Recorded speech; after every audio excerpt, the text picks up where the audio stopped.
Hola, benvinguts de nou al meu canal Matemàtiques en català. Avui resoldrem un exercici que va sortir a la selectivitat, a les matemàtiques aplicades a les ciències socials, el juny de l'any 2021, a la sèrie 2, i és l'exercici número 5. Ens presenten una matriu de 2x2, una matriu A, i ens demanen que trobem l'expressió general de A elevat a n.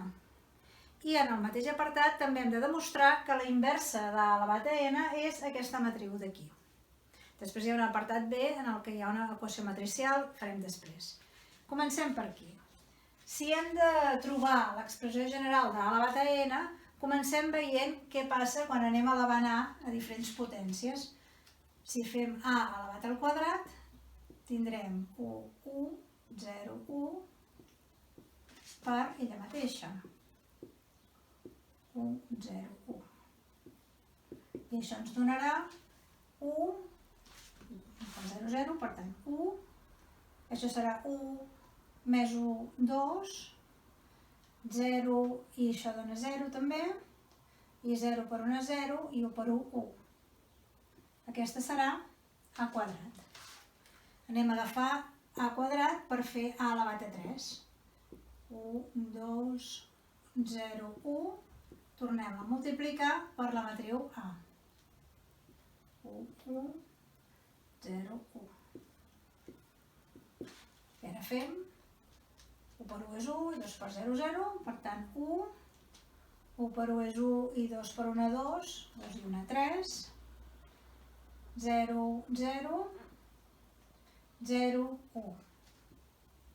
I ens dona 1, 3, 0, 1.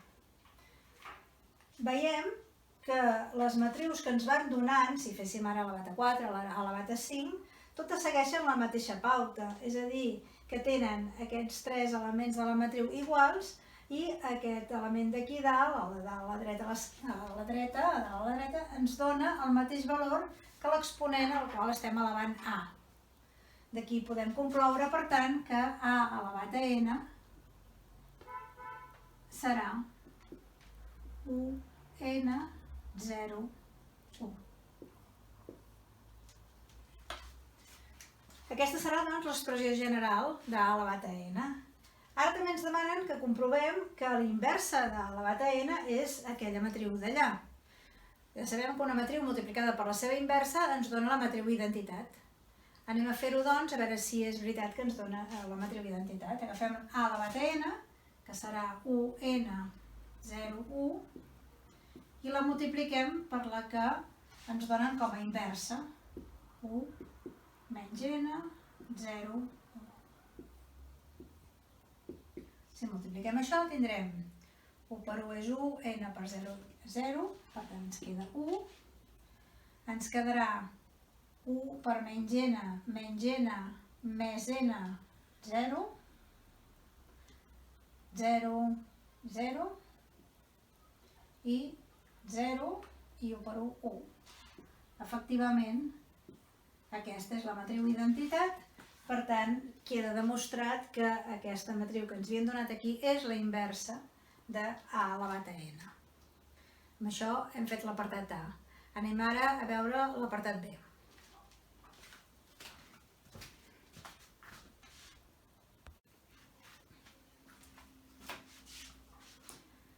L'apartat B ens presenta aquesta equació matricial i ens demana que trobem el valor de la matriu X. Anem a aïllar-la, doncs, primer d'aquesta expressió. Agafem aquest menys A elevat a 20 i el passem a l'altra banda. Ens quedarà A elevat a 10 per X igual a A més A elevat a 20. I ara multipliquem a les dues bandes de l'igual la inversa d'A elevat a 10 per poder eliminar-la d'aquí. És a dir, que escriurem la inversa d'A elevat a 10 multiplicada per A elevat a 10 i per X, i a l'altra banda hem de multiplicar-la també a davant. Si l'hem fet a davant, allà també.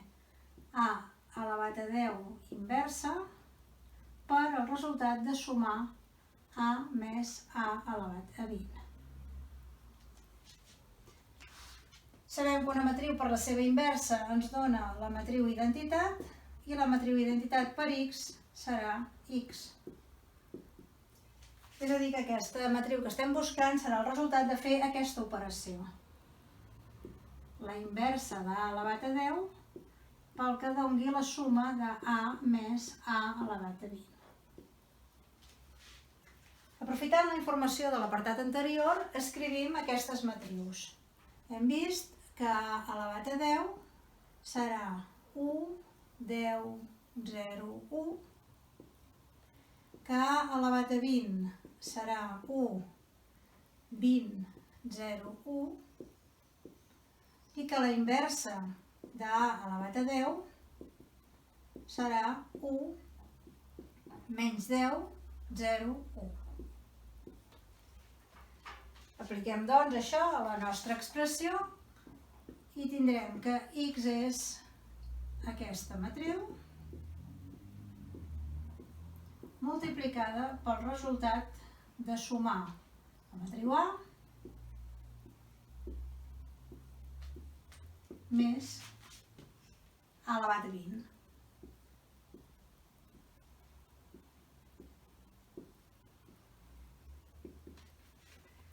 Farem primer la suma, escrivim de moment la inversa d'A elevat a 10, que vindrà multiplicada per aquesta suma. Sumem terme a terme i tindrem 2, tindrem 21, aquí baix 0 i 2. I al fer aquesta multiplicació arribarem al resultat final. X, per tant, serà, multipliquem fila per columna, 1 per 2 és 2 i 10 per 0, 0, 2, 1 per 21, 21 i menys 10 per 2 seria menys 20, per tant aquí quedarà 1, 0 i 0 és 0, i 0 i 1 per 2, 2. I aquesta és la matriu X que ens demana en aquest apartat. Així doncs hem completat l'exercici número 5. Espero que us hagi servit i ens veiem en el proper vídeo. Gràcies.